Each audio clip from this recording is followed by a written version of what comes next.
Bismillahirrahmanirrahim. Assalamualaikum warahmatullahi wabarakatuh. Bismillah, alhamdulillah, assalatu wassalamu ala rasulillah Sayyidina Muhammad ibn Abdillah. La hawla wa la quwata illa billah. Qala rabbi syrah li sadri wa yassir li amri wa hlul 'uqdatam min lisani yafqahu qawli. وقال الله في كتاب الكريم أعوذ بالله من الشيطان الرجيم مثل الذين ينفقون أموالهم في سبيل الله كمثل حبة أنبتت 7 سنابل في كل سنبلة 100 حبة والله يضاعف لمن يشاء والله واسع عليم. الآية. أما بعد. Hadirin wal hadirat jamaah salat isya, dan insyaallah nanti kita lanjutkan salat tarawih yang dirahmati oleh Allah Subhanahu wa taala. Sejenak mari kita panjatkan rasa syukur kita kehadirat Allah Subhanahu wa taala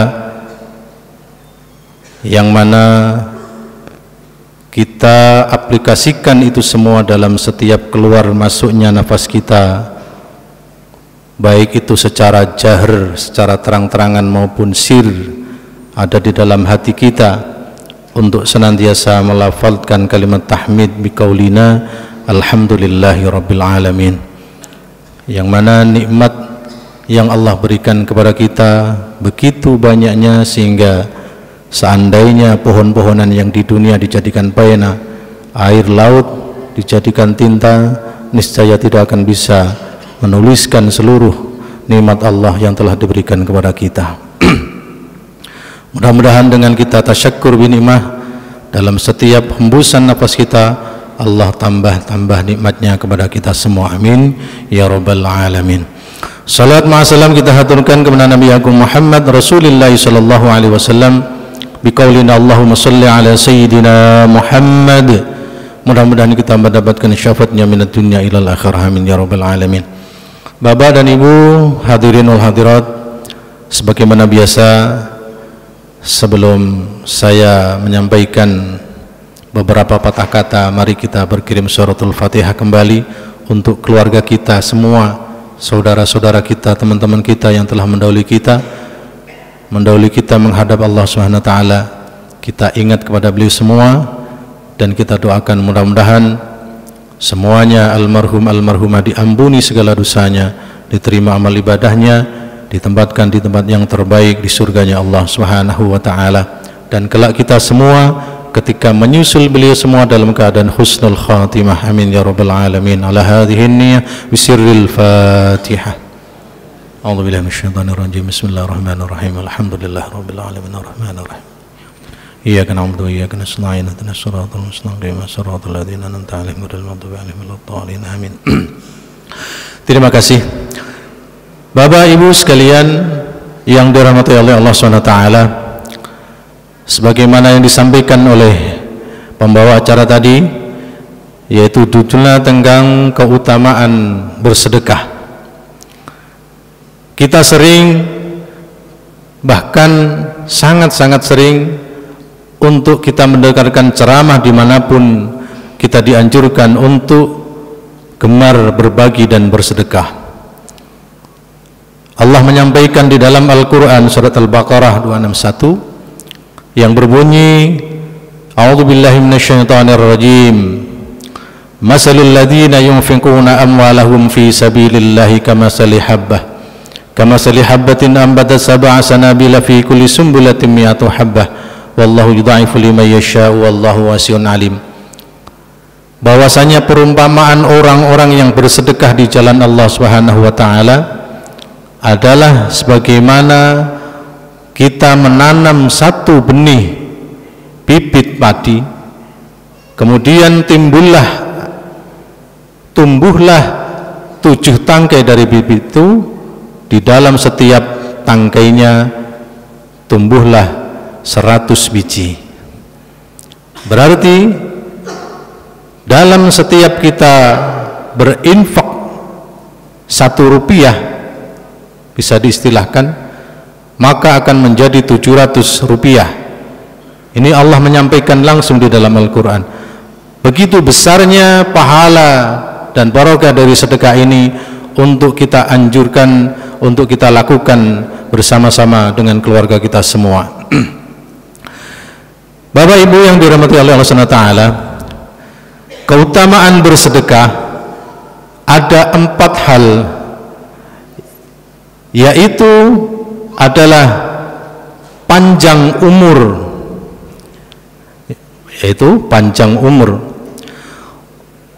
Orang yang gemar bersedekah insya Allah akan dijamin panjang umurnya oleh Allah Subhanahu wa ta'ala. Contoh kecil saja Bapak Ibu, tidak hanya kepada manusia, kepada hewan dan tumbuhan pun sama. Contoh kecil, kepada tumbuhan yang dia rajin bersedekah dengan buahnya, maka dia akan panjang umurnya. Yang kelihatannya tidak mau bersedekah dengan buahnya, dia akan dicabut sampai akar-akarnya. Contoh bagaimana?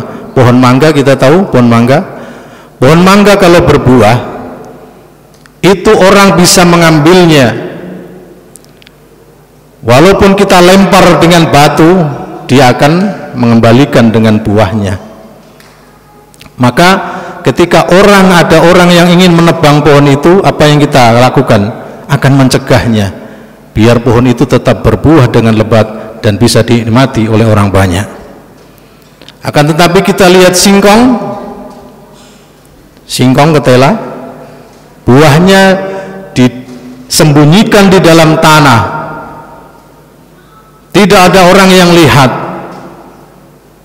Walaupun pohonnya sampai kurus, apa yang terjadi? Dia akan dicabut, dipaksa untuk mengambil buahnya. Nah, itu contoh kecil. Kemudian panjang umur juga kepada hewan. Contoh, kita punya ayam Bapak Ibu. Ayam ini rajin bertelur, setiap hari bertelur. Ketika suami kita ingin menyembelihnya, apa yang kita lakukan? Akan menahannya. Jangan Pak, itu rajin bertelur. Nah, kalau kemudian ayam itu kemudian sudah tidak rajin bertelur lagi, apa yang dilakukan? Ambil pisau, sembelih, goreng, makan, selesai. Ini contoh kecil. Apalagi kita sebagai manusia yang gemar bersedekah dengan harta yang Allah berikan kepada kita, pastinya akan dijamin panjang umur oleh Allah Subhanahu wa ta'ala. Kemudian keutamaan yang kedua adalah tadfa'ul bala, menolak bala. Ini pernah saya alami sendiri langsung. Dulu saya dipanggil oleh ada salah satu jenderal dari instansi kepolisian kita ini, memanggil saya di rumah sakit Pertamina.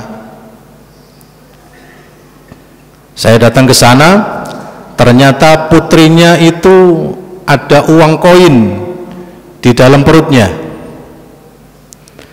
Sudah dioperasi, diambil koinnya, di scan sudah tidak ada, ternyata paginya ada lagi.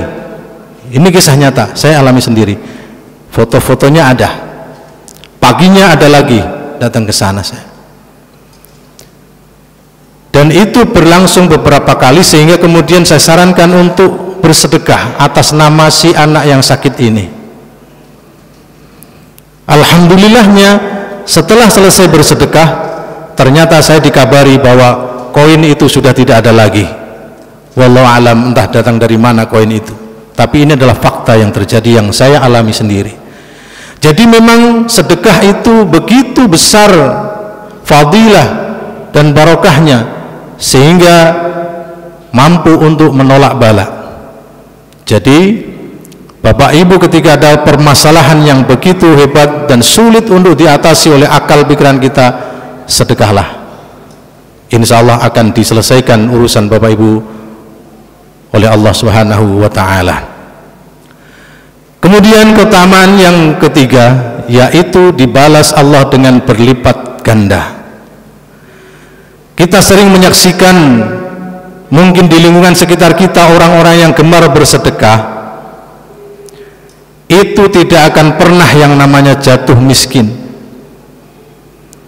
Justru sebaliknya, orang yang begitu bakhil pasti Allah akan balas dengan menarik harta yang diberikan oleh Allah SWT itu kepada dia. Analoginya bagaimana Bapak Ibu sekalian? Kita akan bisa makan dengan banyak dan enak apabila pencernaan kita ini lancar, kemudian bisa buang air dengan lancar pula. Akan tetapi kalau kita tidak mau, hanya mau makan saja, tidak mau buang air, apa yang terjadi? Kita akan masuk rumah sakit. Itu logikanya saja. Nah, kemudian keutamaan yang terakhir yaitu doa-doa kita diijabah oleh Allah Subhanahu wa taala. Kita bisa belajar di lingkungan sekitar kita orang-orang yang rajin bersedekah, bagaimana kehidupannya, bagaimana keluarganya, itu akan menjadikan motivasi kepada kita. Sayyidina Utsman bin Affan adalah orang yang paling kaya di masa Rasulullah. Beliau menjadi ahli sedekah dan sampai sekarang mengalir pahala untuk beliau. Sebaliknya, Sa'labah atau Qarun yang banyak harta akan tetapi bakhil, dia ditelan bumi bersama hartanya, dan kemudian Sa'labah pun celaka dengan hartanya. Bapak Ibu sekalian yang dirahmati Allah SWT, menurut Rasulullah SAW, harta itu ada 3. Yang pertama adalah habis kita makan, yang habis kita makan. Yang kedua adalah yang rusak yang telah kita pakai. Kemudian yang ketiga adalah yang kekal yang kita sedekahkan. Sekarang kita bisa makan enak, itu hanya habis di toilet atau di kamar kecil. Kemudian segala apa yang kita pakai, baik pakaian maupun kendaraan dan lain sebagainya, itu akan rusak. Dia yang akan meninggalkan kita ataukah kita yang akan meninggalkan dia? Akan tetapi yang kekal, yang bisa kita bawa sampai ke hadapan Allah SWT adalah sedekah kita, berinfak kita di jalan Allah Subhanahu wa taala. Kemudian sedekah itu bagaimana Ustaz? Ada kata sedekah itu adalah seikhlasnya. Ini menurut saya kurang tepat. Karena apa?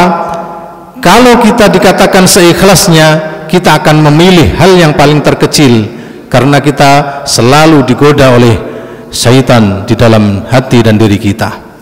Akan tetapi harus kita teruskan ya seikhlasnya dan juga sepantasnya.